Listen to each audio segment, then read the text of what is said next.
Welcome to my channel. Today I want to tell you about the newest threat of nuclear strikes from Russia. The Russian Navy recently adopted a new special-purpose submarine, the K-329 Belgorod.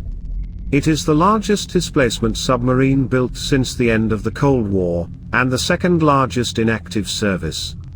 Its length is 184 meters, 11 meters longer than the last leader. The Belgorod project is based on the hull of Project 949 Amanti, but is lengthened by 30 meters to accommodate specialized equipment. Officially, the ship is intended for service of divers, rescue and other underwater works on military objects and on Arctic continental shelf, as well as for providing bases for autonomous underwater vehicles.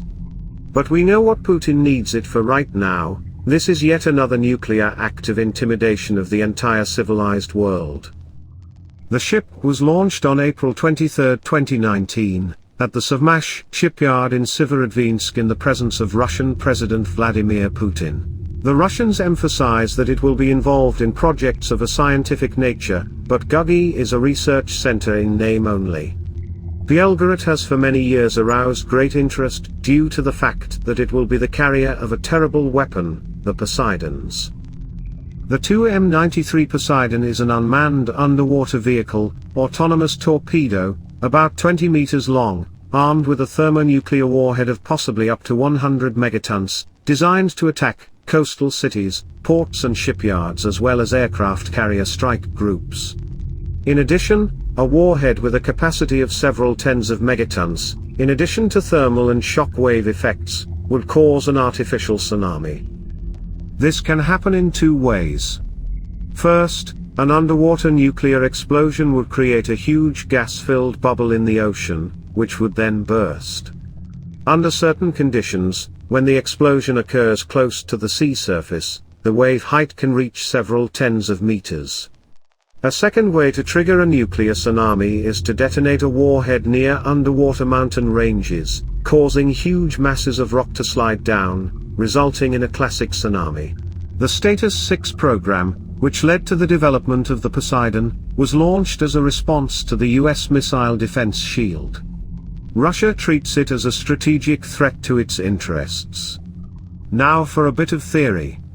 Operating underwater, the Poseidon can bypass missile defenses and would be difficult for US submarines, for example, to detect and stop.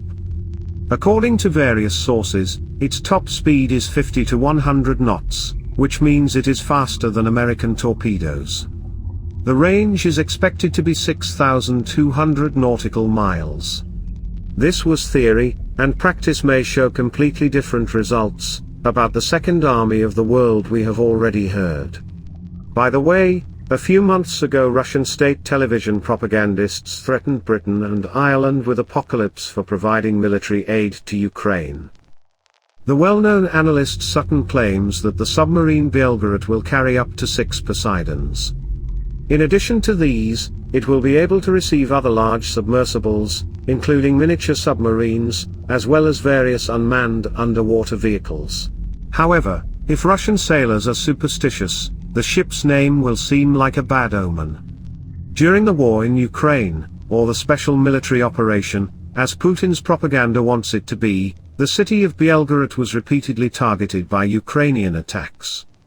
Of all the Russian cities, it is here that the Ukrainians have concentrated the most forces because of the short distance to the border and the importance of this city in the logistics system supporting the invasion force.